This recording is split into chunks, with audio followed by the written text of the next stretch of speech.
Hola, soy Patricia Gutiérrez y te doy la bienvenida al Congreso Virtual Convivir con un adolescente Misión Posible. A lo largo de este congreso adquirirás herramientas prácticas para comprender al adolescente con el que convives y descubrirás el camino para disfrutar de la etapa adolescente y guiarle en su paso hacia un adulto joven. Hoy tenemos con nosotros a Rafael Guerrero. Rafael Guerrero es licenciado en Psicología Clínica y de la Salud por la Universidad Complutense de Madrid. Es director de Darwin Psicólogos y profesor de la Facultad de Educación en la Universidad Complutense de Madrid, entre otras universidades.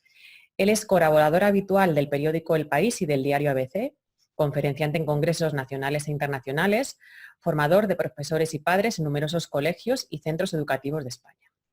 Y además es autor de los libros Trastorno por déficit de atención con hiperactividad entre la patología y la normalidad y Educación emocional y apego, pautas prácticas para gestionar las emociones en casa y en el aula. Hoy vamos a hablar con Rafa de emociones, del reto de gestionar las emociones de los adolescentes. Bienvenido, Rafa. Muchas gracias, Patricia. Un placer estar aquí y gracias por vuestra invitación. Así que nada, muy emocionado. Eso está muy bien. Porque las emociones nos sirven para dirigir nuestras vidas y sin embargo es algo que no nos enseñan a educar. Como padres y como educadores, ¿qué es lo más básico que tenemos que tener en cuenta en cuanto al mundo emocional de los adolescentes y del nuestro propio?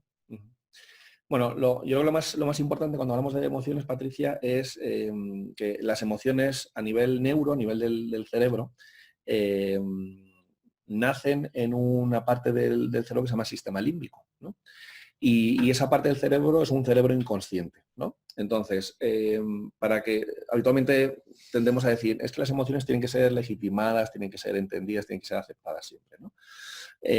Y esto lo decimos porque cada vez que yo percibo que una situación a mí, porque son subjetivas las emociones, ¿no?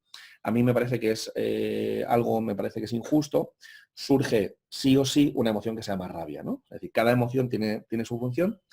Y lo que quiero decir con esto es que las emociones al final son inconscientes, son involuntarias. Entonces, lo más difícil de todo, y creo que este es el objetivo por el cual estamos luchando tanto en las familias como en el sistema educativo y en la sociedad en general, es poner algo que es inconsciente encima de la mesa. Es decir, hacer consciente lo inconsciente. Creo que en torno a lo que es la educación emocional, la inteligencia emocional, hay muchísimas cosas que debemos y que podemos hacer, pero creo que la clave está para dar ese primer paso sería el ponerlo encima de la mesa, es decir, hacer consciente algo que es inconsciente. Y las emociones son inconscientes. Muchas veces nuestros adolescentes, incluso nosotros, ¿no? Tenemos la sensación de que nos encontramos mal, de que algo nos pasa, y eso es porque hay una emoción concreta, ¿vale? No es una emoción general, sino que las emociones son concretas, que nos está afectando. Y a veces cuando nos preguntamos, ¿no? Le pregunto, bueno, ¿qué tal estás? Pues no sé qué me pasa, pero me siento mal, me encuentro mal, no sé qué ha ocurrido, pero hoy estoy mal, hoy estoy de mal humor, ¿no? Hoy no me encuentro bien, ¿no? Y eso se debe a que la emoción es inconsciente. En el momento en que yo paro, en el momento en que yo reflexiono, en el momento en el que trato de hilar un poco, ¿no? Lo que ha ocurrido, cómo estoy, lo que puede ocurrir, y lo pongo encima de la mesa, eso implica ser consciente. Y creo que debemos reflexionar en torno a la emoción. Por tanto, para mí lo más importante cuando hablamos de emociones es que seamos conscientes de que son inconscientes. Son inconscientes, tenemos que hacerlas conscientes. ¿Y tú crees que los adolescentes entienden sus propias emociones? ¿Cómo podemos hacer para ayudarles a que las comprendan? ¿Cómo podemos hacer que sepan lo que sienten o lo que piensan? Bueno, pues para responder de una manera muy concreta a esta pregunta, Patricia, podríamos decir, ¿los adolescentes entienden sus emociones? Bueno, depende. Es decir, hay adolescentes que son grandes expertos en la gestión de emociones y otros no. ¿De qué depende que unos adolescentes sean grandes gestionadores de emociones y otros no? Pues como yo digo habitualmente, dependen de si mamá y papá, desde que eran bien chiquititos, ¿vale? Desde bien chiquitos me refiero desde neonatos y hasta incluso a veces digo desde el periodo prenatal, desde bien chiquititos tenemos que estar haciendo ese ejercicio empático de enseñarles a regular sus emociones. Depende de si mamá y papá les han llevado a lo que llamo metafóricamente el gimnasio, emocional. Es decir, si les han enseñado a identificar la emoción, a ser consciente de la emoción, a ponerla sobre la mesa, a operar con ella, a reflexionar sobre ella y estrategias de gestión emocional. Por tanto, nos encontramos hoy en día, afortunadamente, Patricia, con muchos adolescentes que tienen una gran capacidad de gestión emocional y otros no. ¿Cuál es la clave? La clave es el gimnasio emocional. Es decir, si yo adolescente no he tenido la suerte de que mi mamá y mi papá, como principales cuidadores, si ellos no han sido, si ellos no son buenos gestionadores de sus emociones, difícilmente me pueden enseñar a mí a gestionar las emociones, ¿no? Entonces, nos encontramos con muchos adolescentes que tienen muy buenas capacidades de gestión emocional, de resolución de conflictos, que son grandes mediadores, que se gestionan emocionalmente muy bien, ¿no? Y aquellos que no han tenido esa suerte, bueno, pues en algún momento tenemos que ponernos manos a la obra, ¿no? Porque si no, luego eso en edad adulta se convierte en grandes problemáticas, ¿no? Ujú. Hay adolescentes que son un torrente de emociones y otros que no las expresan en absoluto. Ujú. Ante estos dos tipos de expresiones o de no expresiones, ¿qué es lo que tenemos que tener en cuenta? ¿Qué ocurre cuando un adolescente no expresa sus emociones? ¿Y cómo puede aprender a expresarlas? Y en el otro lado, los que sí que expresan muchísimo sus emociones, ¿es necesario relajar esta sobreexpresión? Bueno, aquí estamos hablando de dos extremos, ¿no? Sí. Estamos hablando del extremo del negro y el extremo del blanco, ¿no? Y sabemos que hay escalas de grises, ¿no? Es verdad que nos encontramos con adolescentes que son explosivos, ¿no? Como tú decías, es decir, que no tienen ninguna gestión, ninguna capacidad de poder controlar lo que me llega a mi corteza prefrontal, ¿no? Que es la parte del cerebro que se encarga de gestionar. Y nos encontramos con otros adolescentes que es todo lo contrario, que por supuesto que tienen emociones, pero no las expresan. Y ahí tenemos que distinguir entre una cosa es experimentar una emoción y otra cosa es que yo te la cuente o no te la cuente, ¿no? Y aparte nos encontramos, Patricia, con que el ser humano tiene la capacidad, cosa que no tienen otros animales, de sentir una emoción y actuar una conducta de manera muy diferente a lo que esa emoción me invita. Por ejemplo, si tú y yo somos amigos y yo sé que tú estás viviendo una situación personal, familiar, muy difícil, ¿vale? Y resulta que esta mañana o ayer yo me enteré de una mala noticia que a mí me han dado y no quiero preocuparte, es posible que yo tenga una emoción que se puede llamar rabia, que puede ser tristeza, que puede ser miedo, que puede ser lo que sea. Pero yo tengo la capacidad de que aunque tú me preguntes, Rafa, ¿qué tal? ¿Cómo te va? Como yo sé la situación por la que tú estás pasando y soy suficientemente empático, ¿vale? Aunque mi emoción me invite a llorar, a soltar mi rabia o a contarte o a comunicarte, yo hago como si no tuviera esa emoción. Y eso es algo exclusivamente humano, ¿no? Entonces, es verdad que nos encontramos con esos dos extremos, ¿no? Los adolescentes que no tienen esa capacidad, que son, como tú decías, ¿no? Que son muy explosivos, eso se debe a que no han ido al gimnasio, no han ido al gimnasio emocional. Es decir, no hace falta que nosotros entrenemos a nuestros chiquitines, a nuestros bebés, a nuestros niños en expresar emociones. ¿Por qué? Porque ya nacemos con una mochila metafórica donde viene cómo se expresa una emoción.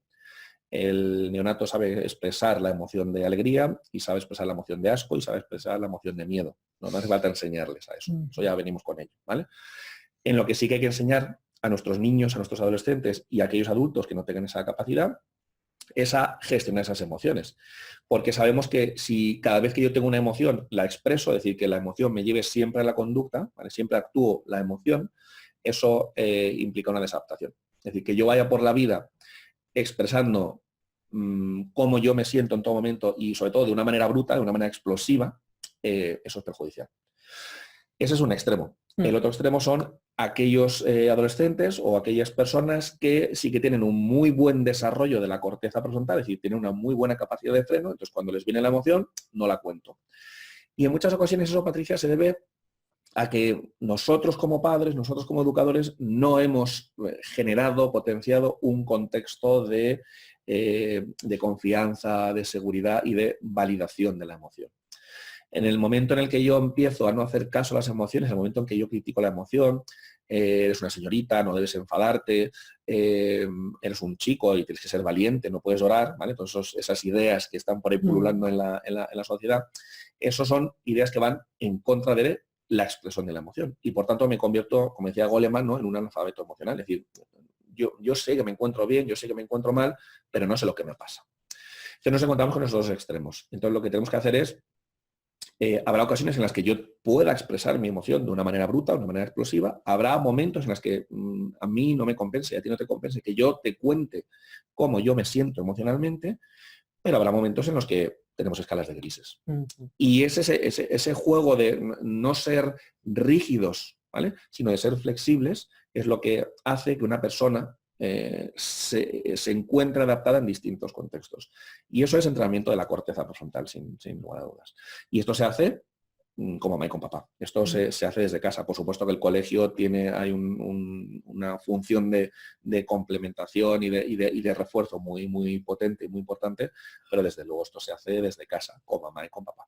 Ahora, si mamá y papá no dominan el idioma, difícilmente. Si a mí mi hijo me pide que yo le hable croata, como yo no sé hablar croata, por muy buena intención, por muchas ganas que yo tenga, no voy a poder hablarle. Lo mismo pasa con las emociones. Es decir, si yo como padre no sé gestionar mis propias emociones, ¿cómo te voy a ayudar a ti, hijo mío, a gestionar las tuyas?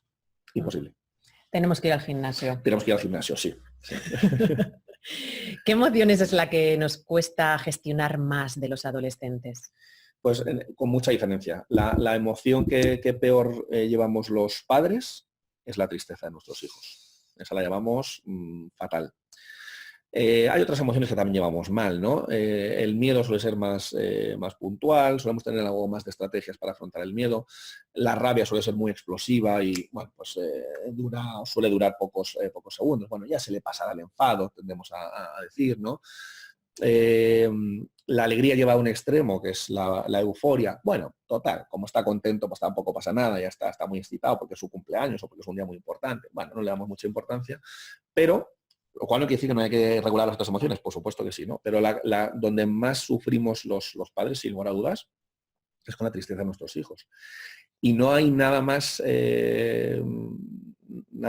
útil para ver esto, Patricia, que irnos los primeros días de septiembre a una escuela infantil y ver cómo salen los padres y las madres, ¿no?, que salen bastante peor de cómo dejan a los niños. Entonces, sin lugar a dudas, la emoción que peor llevamos es la tristeza. El ver a mi hijo llorar, el ver a mi hijo triste, el ver a mi hijo decaído, además la tristeza lo que hace es que te inactiva, ¿no? Yo siempre digo que la tristeza te invita a ir a la cama, te invita a desactivarte, te invita a procesar el duelo, ¿no? Eso es muy duro para un padre. Vamos a hablar de la empatía. Venga. Hay niños que la desarrollan desde la infancia y los hay que llegan a la adolescencia, incluso a la etapa adulta, sin desarrollarla. ¿Cómo podemos hacer para ayudar a nuestros adolescentes a desarrollar la empatía? Vale. Pues dentro del gimnasio emocional, siguiendo con la metáfora, igual que hay distintas clases en los gimnasios para desarrollar determinados músculos o determinadas habilidades, pues una de las clases que se dan en los gimnasios emocionales es el desarrollo de la empatía. Es decir, nacemos con una predisposición para ser empáticos, ¿vale? Es decir, tenemos la capacidad de ponernos en el lugar del otro, sabiendo cómo se siente el otro, pero teniendo en cuenta que no es tu situación, sino que es la situación del otro, pero esto tiene que ser desarrollado. Y una vez más, desde casa. Los estudios nos llevan a la conclusión de que generalmente en torno a los 4 años aproximadamente hay diferencias entre niños en general y hay diferencias entre niños y niñas. En torno a los 4 años podemos decir que ya existe un grado muy importante de empatía, ¿vale? Lo cual no quita, Patricia, para que desde el primer momento estemos actuando la empatía. Es decir, yo le estoy diciendo a mi bebé recién nacido, le estoy diciendo a mi chiquitín cómo él se siente. Es decir, la empatía, yo siempre digo que no se explica en un PowerPoint, la empatía no se explica en el tema 9, que se llama la empatía. No, la empatía se desarrolla y se explica actuando la empatía. ¿Cómo puedo desarrollar la empatía a mis hijos? Siendo empático. Y una vez más, esto es gimnasio. Es gimnasio emocional y es actuar. Lo mejor que yo puedo hacer para que mi hijo sea empático es que yo sea empático con mi hijo y con el contexto donde yo me desarrollo, que mi hijo vea que yo soy empático con él, con mi mujer, con mis otros hijos y con el entorno donde yo me desarrollo. Esa es la mejor solución para desarrollar la empatía. Nos vamos a poner fuertes yendo al gimnasio. Sí. Esa es la idea. La idea es desarrollar la corteza prefrontal. ¿Para qué? para que yo pueda tener un buen manejo de la situación. Date cuenta, Patricia, que muchas de las dificultades, patologías, trastornos que tienen nuestros niños, como puede ser el trastorno por déficit de atención, como puede ser hasta incluso trastornos de estado de ánimo, depresiones, ansiedad, fobias, se deben a una inmadurez de mi corteza prefrontal, que al final es quien se encarga de gestionar, es el director de orquesta, es quien se encarga de repartir el juego, de decidir lo que sale ahora, lo que se frena, lo que se acelera. Es decir, es el manejo de los pedales del coche, ¿no? Cuándo acelero y cuándo freno.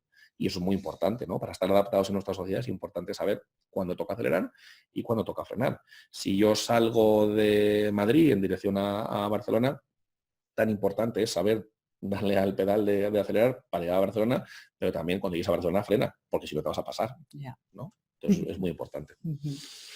Hemos hablado del miedo que sienten, que sentimos los padres y los educadores, pero los adolescentes también sienten miedo, en ocasiones más de lo que manifiestan. ¿De qué manera podemos los adultos actuar ante el miedo de nuestros hijos? Bueno, fíjate que es interesante la pregunta, ¿no? Hablas del miedo y hasta incluso podríamos incluir algunas otras cosas más que tienden a hacer los adolescentes que a nosotros los padres o los profesionales no nos gusta, ¿no? Que es, por ejemplo, la mentira, ¿no? Y aunque parezcan cosas diferentes, en esta situación es más o menos lo mismo, ¿no?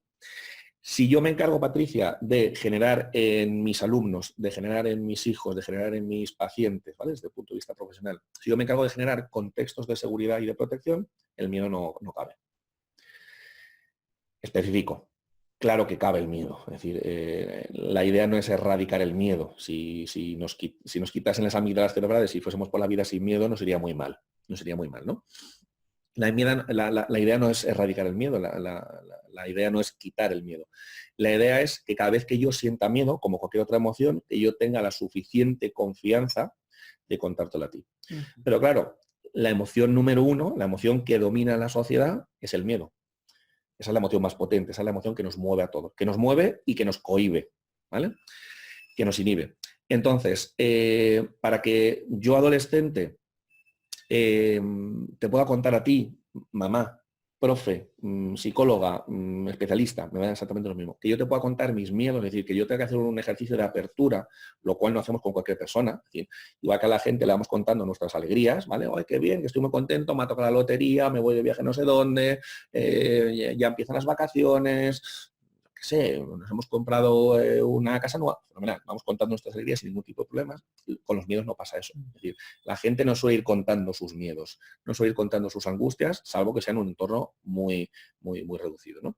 Entonces, para que yo, adolescente, te cuente a ti, que eres mi madre, que eres mi psicóloga, que eres mi profe, mis miedos, necesito que tú, y esta es tu responsabilidad, que tú generes en mí o generes en nosotros como clase un contexto de seguridad. Si tú eres capaz de generar en mí un contexto de seguridad, yo te voy a contar mis miedos. Vuelvo a lo que te comentaba al principio.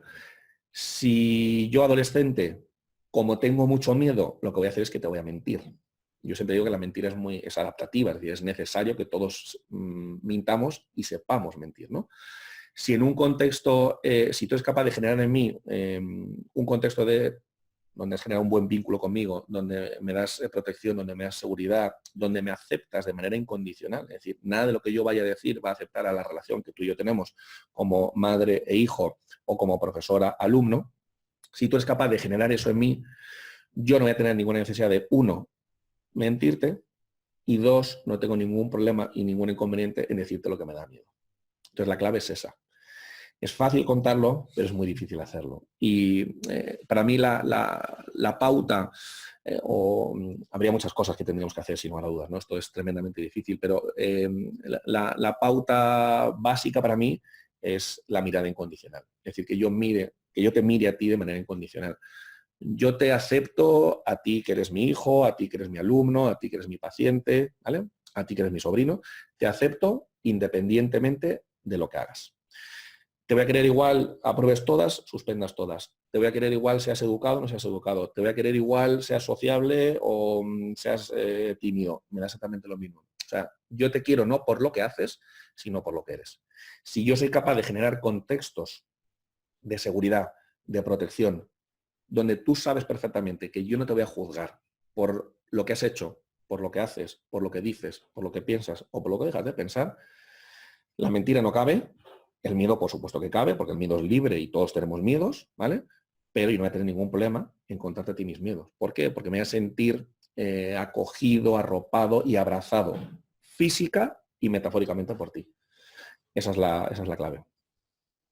Mirada incondicional, es muy Mirada interesante. incondicional.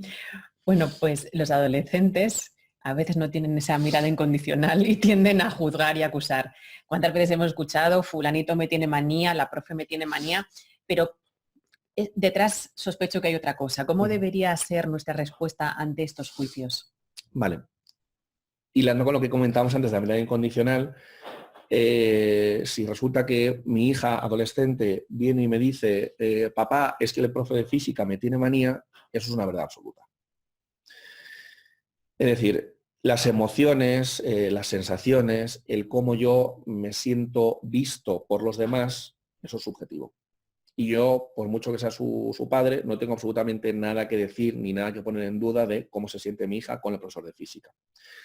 Generalmente la sociedad nos lleva a todo lo contrario. La sociedad me lleva a que cada vez que tú tienes una emoción, en vez de, que es hemisferio derecho, ¿vale? En vez de que yo active mi hemisferio derecho para que tengamos un mismo lenguaje, ¿no? Una misma comunicación, que los dos, como hablábamos antes, hablemos croata, ¿vale? La sociedad me invita, porque así hemos sido entrenados, Patricia, tanto la familia como la escuela nos ha invitado, nos ha entrenado y por tanto hemos automatizado el hemisferio izquierdo y por tanto es el lingüístico, es el que racionaliza, ¿no? Es el que intelectualiza todo, ¿no? Por tanto, lo importante de todo esto es que en el momento en que tú me estás contando algo, yo tengo que activar mi hemisferio derecho para poder entenderte, ¿vale? Que se me ha ido la idea. Están juzgando, ellos dicen Eso es, vale, sí, eso es. Te estaba poniendo el ejemplo del profesor de física, vale, que me ha ido la idea. Entonces, si yo escucho que mi hija me dice, oye papá, me siento fatal porque soy una profesora de física, me tiene manía, si yo lo que hago es repetir el modelo que me invita a hacer y que estamos acostumbrados en nuestra sociedad, que es, en vez de activar mi hemisferio derecho, entenderte, comprenderte, legitimarte y hacerme cargo de cómo tú te sientes, lo que hago es irme al izquierdo y entonces empiezo a racionalizar y empiezo a medir y empiezo a ponerle intelecto a algo que no se le puede poner intelecto, como es la emoción, tomes en un primer momento, ¿vale? Voy mal. Si lo que digo es, hombre, no, el profesor de física, que es Pablo, no, hombre, ¿cómo te va a tener manía Pablo? O ¿cómo los profesores te van a tener manía? Y aquí no entramos en si es interesante que yo vaya a hablar con Pablo, si es interesante que yo hable con la tutora, si es importante que yo hable con el director, con el... No, es que eso no se tiene que dar. Porque en el momento que yo digo, vamos a mantener eso en duda, voy a ir a hablar con Pablo, voy a hablar con el director, a ver qué hay de cierto eso, te estoy invalidando. Estoy invalidando tu emoción, estoy invalidando tu sensación. Por tanto, no te estoy mirando de manera incondicional. ¿Qué hay que hacer en esa situación? Lo contrario que nos invita la sociedad en la que vivimos. Es decir, te tengo que mirar de manera incondicional y entiendo que si yo... ¿Vale? Entonces, si activo mi hemisferio derecho con tu hemisferio derecho, conectamos, te tranquilizo, te valido, te digo, pues entiendo perfectamente, cariño, cómo te sientes. Porque cuando a uno le señalan, cuando a uno le ningunean, cuando a uno le apartan del grupo, se siente fatal. Y te pongo un ejemplo mío, porque estoy seguro que yo tengo ejemplos en los cuales también me he sentido señalado o he sentido que alguien me ha tenido manía. Y recuerdo cuando iba al instituto, o mira, sin ir más lejos, cariño, el otro día en el trabajo. Es decir, lo primero que hago es acogerte. Te abrazo literal y metafóricamente, entiendo tu emoción y a partir de ahí ya podemos buscar soluciones. Ahí ya sí que puedo activar mi hemisferio izquierdo, pero primero tengo que activar el derecho. Por tanto, ante ese tipo de comentarios que nos hacen nuestros hijos, si yo he generado un contexto de seguridad, por tanto, no cabe la mentira, ¿vale? Ante ese miedo, ante esa sensación de injusticia, es que no es justo que el profe me tenga mi manía porque soy la única que tal, que cual, porque es que hice esto, porque hace lo otro, yo lo que tengo que hacer es acoger. Sería un caso bien diferente si resulta que es que el adolescente o la persona está manipulando. Y entonces yo lo que hago es, para conseguir la atención de papá o para conseguir la atención del profesor, lo que hago es que digo que eso ya es manipular a través de nuestra corteza frontal. Eso es otro cantar. Y eso es algo que se va a dar una vez, otra vez y otra vez. Pero si yo he generado una relación de confianza, de seguridad, de confidencialidad con mi hija, la llamada de atención no cabe. No cabe. Y por tanto lo que tengo que hacer es acoger, comprender cuál es tu emoción, comprender cuál es tu situación y a partir de ahí buscamos soluciones. Entonces lo que hago es conectar y luego redirigimos la conducta. ¿Vale? Adolescentes con trastorno por déficit de atención con hiperactividad. ¿Cómo se ve afectado el mundo emocional de los adolescentes TDAH? Bueno, yo tiendo a decir de una manera exagerada, pero con base científica, que el 100% de los adolescentes diagnosticados de TDAH sufren a nivel emocional. ¿Vale? Y alguien para decir, qué exagerado. Vale, pues venga, lo dejamos en un 90%. ¿Vale? Sí, la mayoría de ellos. Tenemos que tener en cuenta, Patricia, que el TDAH es uno de los trastornos donde la manifestación de los síntomas es criticado por la sociedad. Es decir, a nadie se le ocurre criticar a una persona con síndrome de Down, a nadie se le ocurre criticar a una persona que está tartamuda y a nadie se le ocurre criticar a un invidente porque tenga dificultades para cruzar un paso de cebra. A nadie. Pero al TDAH sí. Que si eres un vago, que si es que no paras quieto, que es que eres un pesado, que es que siempre se te olvidan las cosas, que es que, ¿no? Entonces, lo que ocurre en el TDAH, yo siempre digo que el TDAH es un problema en hacerme cargo de lo que ocurre en mi cerebro y lo que ocurre en mi cuerpo y cómo todo eso se transforma o se pasa a la sociedad. Como el TDAH es un problema en la corteza prefrontal, como decíamos antes, lo que ocurre es que en el sistema límbico van apareciendo emociones, como ocurren en los cerebros de las personas sin TDAH, es decir, ahí no hay ninguna diferencia. Cogemos el cerebro emocional de un niño con TDAH, un adolescente, y lo comparamos con el de una persona que no tiene TDAH, y en esencia no hay ninguna diferencia. ¿Vale? ¿Dónde está la diferencia? En que cuando la emoción que sale del límbico me llega a mi corteza frontal, el TDAH, como tiene una inmadurez, eso es una inmadurez cerebral, es una inmadurez neurológica, eso implica que yo como TDAH no tengo la capacidad de poder hacerme cargo de los impulsos y de las emociones que me llegan aquí. Por tanto, ¿qué es la impulsividad? La impulsividad no es que mi cerebro vaya más deprisa, es todo lo contrario, que va más despacio. Entonces, el impulso me llega y yo lo actúo directamente. Es decir, no tengo la capacidad de frenado que decíamos antes. Entonces resulta que tú me cuentas un secreto, ¿vale? A mí me parece muy interesante, me parece que puede tener una repercusión muy importante y voy y se lo suelto a otra persona. En el momento que tú me ves que yo se lo estoy contando a otra persona, te enfadas mucho y cuando tú te enfadas conmigo, yo no soy un inconsciente de la vida, el TDAH no es un inconsciente. Lo que pasa es que el TDAH no tiene filtro, no tiene capacidad de freno. Entonces, tú me echas la bronca y yo, te lo podés reconocer o no, pero yo estoy diciendo, uy, va, he metido la pata. ¿Vale? Pero mi impulso me ha podido. Es decir, cuando yo he visto lo que tú me has escuchado, lo que tú me has contado, y digo, joder, que esto puede ser súper chulo, es que se lo voy a contar ¿vale? En ese momento yo no paro a pensar las repercusiones que esto tiene. Por tanto, el sufrimiento a nivel emocional que tienen los TDAH es muy, pero que muy, muy grande. Por eso los TDAH también necesitan una gestión emocional, en este caso, desde fuera. ¿No? Decimos, no, es que los TDAH necesitan refuerzo desde fuera, constante motivación. Claro, ¿por qué? Porque tienen una inmadurez en su corteza prefrontal y necesitan que haya cortezas prefrontales externas que se hagan cargo de ir gestionando. Es decir, es como tener unos caballos que tienen su fuerza y que tienen sus impulsos, pero necesitan un buen cochero que les diga cuándo hay que correr, cuándo hay que ir despacio y cuándo hay que parar. Y ese es el problema del TDAH. El TDAH sobre todo es un problema en el autogobierno. ¿Y dónde está el autogobierno? En la corteza prefrontal. Ese es el problema. Por tanto, no solamente es que haya que manejar las emociones, sino también los impulsos, también los pensamientos, todo. Hay que manejar todo. Y por último, ¿cuáles son desde tu experiencia, las claves para que los adolescentes aprendan a gestionar de manera positiva sus emociones y cómo debemos intervenir o no los adultos en la gestión de sus emociones? Bueno, ahí podemos hablar de muchas cosas, ¿no? Creo que el factor de protección, ¿vale?, más potente para que mi hijo, en un futuro, mi hijo adolescente, sea capaz de gestionar bien sus emociones, es que yo como padre, yo como madre, nosotros como padres seamos buenos gestionadores de nuestras propias emociones. Es decir, no solamente es que yo me gestione bien, sino que mi mujer también se gestione bien y entre nosotros, cada vez que tengamos un conflicto interno de pareja o bien de repercusión por nuestros hijos o por el contexto donde nos desarrollemos, que tengamos buenas habilidades. sea, yo creo que ese sería el aspecto fundamental. Lo que mejor predice la buena gestión emocional de nuestros hijos es que papá y mamá tengamos una buena autogestión.